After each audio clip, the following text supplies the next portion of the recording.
नमस्कार साथियों, मैं डीएस अर्जुन आपका हिंदुस्तान ऑब्जर्वर के एक नए एपिसोड में स्वागत करता हूं। आज की इस वीडियो में हम बात करेंगे पहलगांव में हुए आतंकी हमले के बाद देश में किस तरह का माहौल है और सरहद के पार पाकिस्तान में किस तरह का माहौल है। मैंने 2 दिन पहले एक वीडियो अपलोड करी थी अपने फेसबुक पेज पे, उसका लिंक आपको डिस्क्रिप्शन में मिल जाएगा, मैं डाल दूँगा। मैंने उसमें एक बात कही थी कि इस आतंकवादी हमले के बाद कोई ना कोई सेकुलर पाखंडी कैमरे के सामने आएगा और ये साबित करने की कोशिश करेगा कि आतंकवाद का कोई मजहब नहीं होता। आप ये वीडियो देखो पहले। सामने आ रही है कि लोगों को जो वहाँ पर्यटक थे उनको पूछा गया कि आपका धर्म कौन सा है, तब जाकर गोली मारी गई। इसके बारे में अभी पक्की खबर नहीं है, अलग अलग खबरें आ रही है। ऐसा जो काफ़ी जो 2-3 वीडियो जो आए उन्होंने ये बताया कि गोली दागने के पहले ऐसा किसने पूछा नहीं था कि आप हिंदू हो या मुस्लिम हो। ऐसे भी कुछ बातें सामने आई है। अभी धीरे धीरे पूरी जब इस वीडियो में जो शख्स हैं इनका नाम अनिल देशमुख है। ये एनसीपी एसपी के नेता हैं और यहाँ पर ये उन आतंकवादियों को क्लीन चिट देने की कोशिश कर रहे हैं और ये कहना चाह रहे हैं कि आतंकवादियों का कोई मजहब नहीं होता। खैर, पूरी दुनिया को पता चल गया है कि आतंकवादियों का कोई मजहब होता है या नहीं और जितने आतंकवादियों वो किस मजहब से आते हैं। दोस्तों, सोशल मीडिया पे प्लान भी एक्टिवेट हो गया है। जम्मू कश्मीर में कैंडल मार्च निकाली जाती है। सोशल मीडिया पे ये खबर फैलाई जाती है कि जम्मू कश्मीर में जो लोग हैं वो टूरिस्टों की किस हिसाब से मदद कर रहे हैं।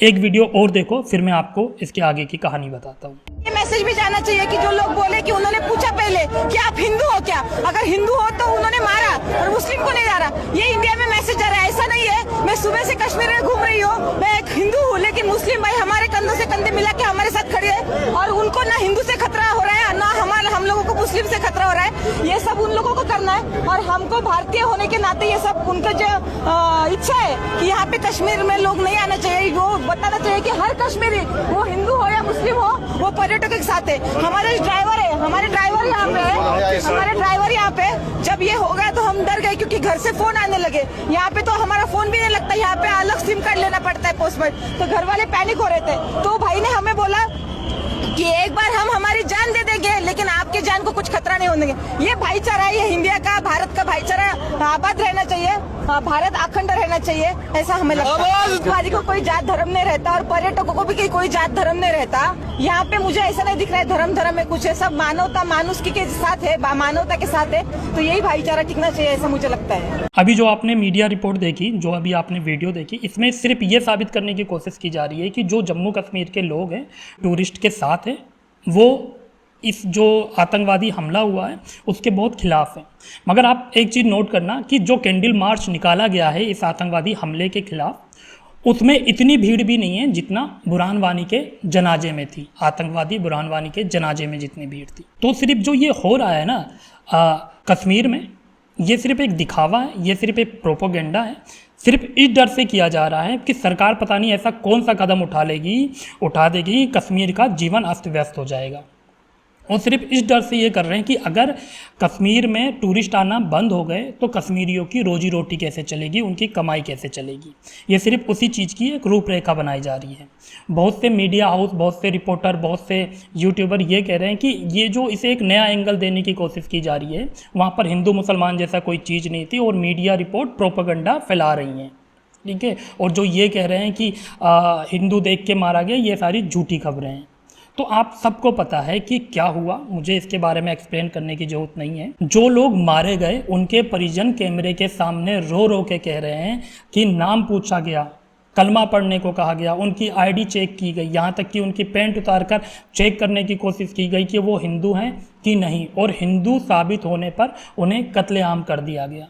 तो आप समझ सकते हैं कि जो लोग इन लोगों को प्रोटेक्ट कर रहे हैं उनकी मानसिकता किस हिसाब की है। यहाँ पर मैं बीजेपी या मोदी को डिफेंड नहीं कर रहा हूँ, मैं तो सिर्फ यहाँ पर ये कहना चाह रहा हूँ कि ये लोग मोदी की और बीजेपी की बुराई करते करते, उसे नीचा दिखाते दिखाते खुद इतने नीचे जा चुके हैं, गिर चुके हैं कि इन्हें ऐसे सेंसिटिव मामले में क्या बोलना है क्या नहीं बोलना है वो तक समझ नहीं आ रहा है। पूरा का पूरा देश आक्रोशित है, पीड़ित है। उतनी ही पीड़ा महसूस कर रहा है अपने हृदय में जितनी वो लोग महसूस कर रहे हैं जिन्होंने इस पहलगांव आतंकी हमले में अपने परिजनों को खोया है। किसी ने अपने बेटे को खोया, किसी ने अपने बाप को खोया, किसी ने अपने जीवन साथी को खोया। उनके दिल से पूछो कि आतंकवाद का मजहब होता है कि नहीं। इन लोगों को सिर्फ इसलिए मारा गया कि वो हिंदू थे। और जो ये प्रोपेगेंडा फैला रहे हैं ना, जो दोबारा से गंगा जमुना तहजीब को प्रमोट कर रहे हैं और ये साबित करने की कोशिश कर रहे हैं कि आतंकवाद का कोई मजहब नहीं होता, इन लोगों को भर भर के व्यूज़ भी मिल रहे हैं। क्योंकि इंडिया में बहुत बड़ा ऐसा तबका है जो चाहता है कि केंद्र से बीजेपी सरकार चली जाए, मोदी सरकार चली जाए। ये लोग इतने डिस्परेट बैठे हैं कि वो तो चाहते हैं कि कल की जगह आज बीजेपी सरकार चली जाए और किसी ना किसी बहाने से मोदी गवर्नमेंट या बीजेपी गवर्नमेंट को ये नीचा दिखाना चाहते हैं। रीजन कुछ भी हो सकता है, मुझे इसके बारे में नहीं पता कि उनकी आगे की मंशा क्या है, बीजेपी के जाने के बाद वो क्या करना चाहते हैं, वो तो वही लोग जाने। मगर उस बीजेपी के रहते इनकी शायद मंशा कामयाब नहीं हो रही है, इसीलिए ये लोग बीजेपी को नीचा गिराने की कोशिश कर रहे हैं। वहाँ पर पाकिस्तान ये कह रहा है कि इसमें ये जो आतंकवादी हमला हुआ है इसमें पाकिस्तानियों का कोई हाथ नहीं है, ये उन लोगों ने नहीं करवाया है। और वो ये इल्ज़ाम लगा रहे हैं कि ये भारतीय गवर्नमेंट की सरकार की नाकामयाबी है और जो आतंकवादी हमले हुए हैं वो कश्मीर के लोकल लोग हैं और लोकल आतंकवादी हैं जो आज़ाद कश्मीर के लिए लड़ाई लड़ रहे हैं। और इनके सुर में सुर मिलाने वाले जो इंडियन लोग हैं और उनको मैं सिर्फ ये दिखाना चाहता हूँ, ये सबूत दिखाना चाहता हूँ। आप स्क्रीन पे देखो, ये आदिल राजा हैं, ये पाकिस्तान के रिटायर मेजर हैं। इन्होंने अपने पोस्ट में लिखा है कि आसिफ मुसीर ने जो ये इंडिया में आतंकवादी हमला करवाया है वो भी इसलिए कथित तौर पे बलूचियों को हिंदुस्तान ने मदद करी है। इसके खिलाफ अगर यहाँ के बाद इंडिया पाकिस्तान पर कोई अटैक करता है, कोई कार्रवाई करता है, तो इसका जिम्मेदार कौन होगा। और ये जो बोल रहे हैं ये कोई आम आदमी नहीं है, ये पाकिस्तान के मिलिट्री से रिटायर मेजर हैं। इसके अलावा दानिश करनेरिया हैं जो पाकिस्तानी क्रिकेटर हैं, उन्होंने ये कहा अगर पाकिस्तान का इसमें हाथ नहीं है तो पाकिस्तान के पीएम इसके लिए बोलते क्यों नहीं हैं। ठीक है, तो आप इससे अंदाज़ा लगा सकते हैं कि पाकिस्तान में किस हिसाब का माहौल चल रहा है और इसकी जिम्मेदारी पाकिस्तान लेने से क्यों बच रहा है। वो काँपा हुआ है इस वक्त, वो बहुत परेशान है कि इंडिया क्या कर देगा। हालांकि इंडिया की तरफ से इसका रिएक्शन आना शुरू हो गया है। 2 दिन पहले CCS की बैठक हुई थी, कैबिनेट कमेटी ऑन सिक्योरिटी। इसमें 5 बड़े फैसले लिए गए हैं। पहला जो ये इंडस वैली ट्रीटी है उसे स्थगित कर दिया गया है, एक तरह से समझिए कि रद्द कर दिया गया है। इसमें जो नदियां हैं उसका पानी 3 नदियों का पानी पाकिस्तान पे जाता था और 3 नदियों का पानी हिंदुस्तान में आता था।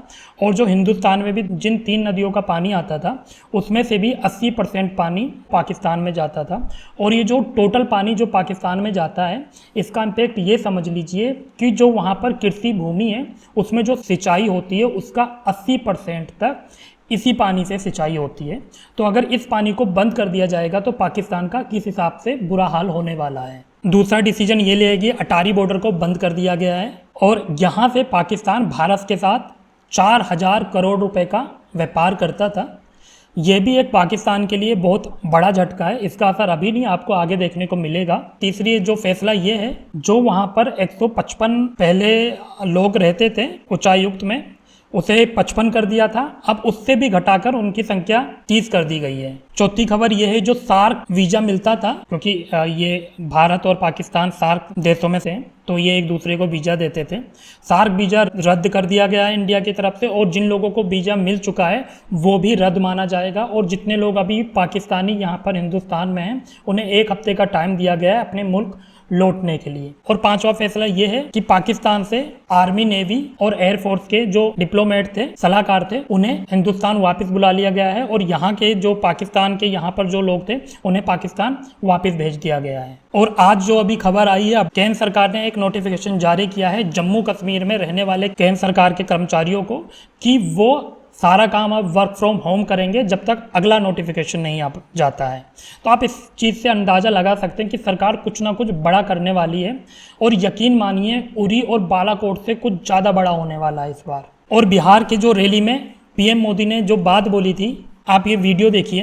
ये हमला सिर्फ निहत्थे पर्यटकों पर नहीं हुआ है, देश के दुश्मनों ने भारत की आत्मा पर हमला करने का दुस्साहस किया है। मैं बहुत स्पष्ट शब्दों में कहना चाहता हूं, जिन्होंने ये हमला किया है उन आतंकियों को और इस हमले की साजिश रचने वालों को उनकी कल्पना से भी बड़ी सजा मिलेगी, सजा मिलकर के रहेगी। अब आतंकियों की बची खुची जमीन को भी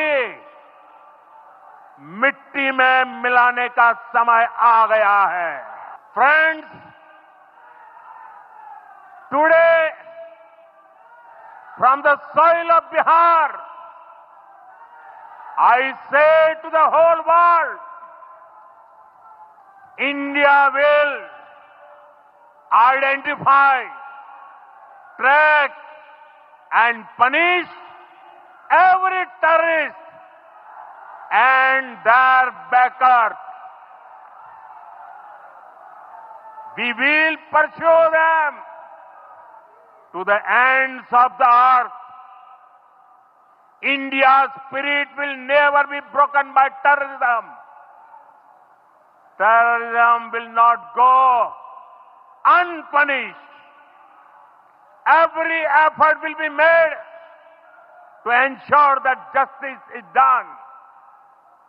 The entire nation is firm in this resolve. Everyone who believes in humanity is with us. I thank the people of various countries and their leaders who have stood with us in these times. साथियों, और इस video के माध्यम से उन्होंने English में भी कुछ बातें बोली थी।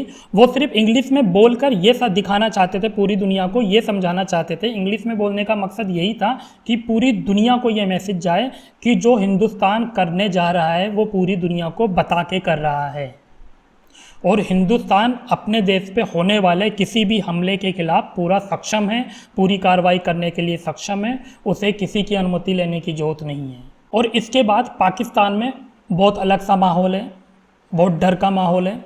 वहाँ के लोग एटीएम की लाइनों में लगे हुए हैं, पैसा निकाल रहे हैं।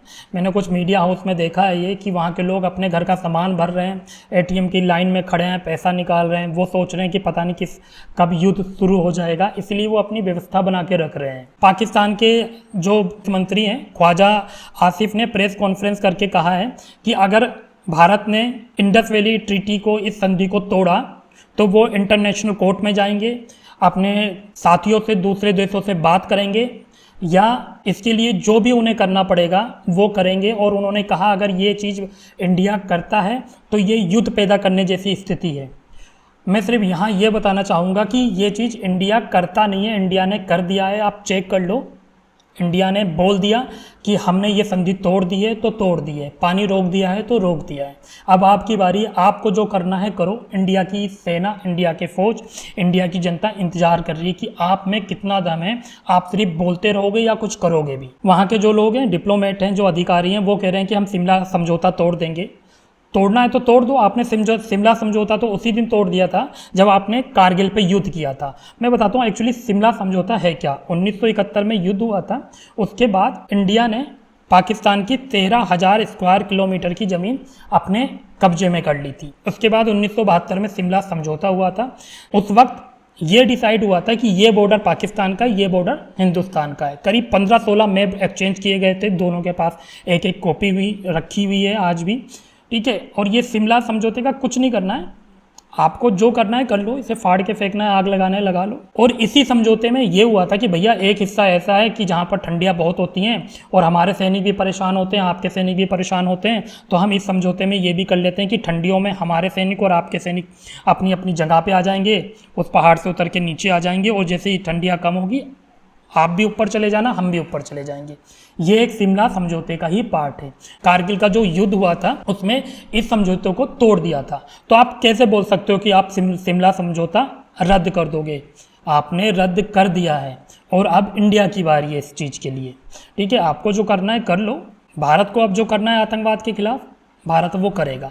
नरेंद्र मोदी ने खुले मंच पे बोला है कि जो लोग इस आतंकवादी हमले के लिए जिम्मेदार हैं, हालांकि उन्होंने हिंदू मुसलमान का नाम नहीं लिया है, उन्होंने सीधा बोला है कि जो लोग इस आतंकवादी हमले के लिए जिम्मेदार हैं और जो लोग इसे सपोर्ट कर रहे हैं, उनका इतना बुरा हाल होगा कि उन्होंने कल्पना भी नहीं करी है। तो आप समझ सकते हैं कि कुछ बड़ी खबर आने वाली है। इंडिया यहाँ पर युद्ध स्तर पर तैयारी कर रहा है। इंडिया की सेना रिहर्सल करने लग गई हैं। उधर पाकिस्तान भी अपनी मिसाइलों का परीक्षण कर रहा है। वहाँ पर यह कहा जा रहा है कि हम भी न्यूक्लियर पावर हैं और आप भी न्यूक्लियर पावर हो, लाइक इस तरह की बातें की जा रही हैं। तो मैं सिर्फ इतना बताना चाहता हूँ कि ये जो दौर है, न्यूक्लियर पावर कुछ नहीं कर पाएगी, धरी की धरी रह जाएगी। इंडिया को जो करना है वो करके रहेगा, तुम्हें पता भी नहीं चलेगा। बालाकोट से उरी से कुछ बड़ा होने वाला है और ज़्यादा दिन की बात नहीं है, कुछ दिन इंतज़ार करो, क्योंकि इस तरह की चीज़ें खबरों में नहीं आती हैं, ये चीज़ें डायरेक्ट होती हैं और बाद में पता चलती हैं। तो दोस्तों आज की वीडियो में इतना ही, फिर मिलते हैं दूसरी वीडियो में। मैं आपको इस पर अपडेट देता रहूँगा। जब तक के लिए जय हिंद, जय महाकाल।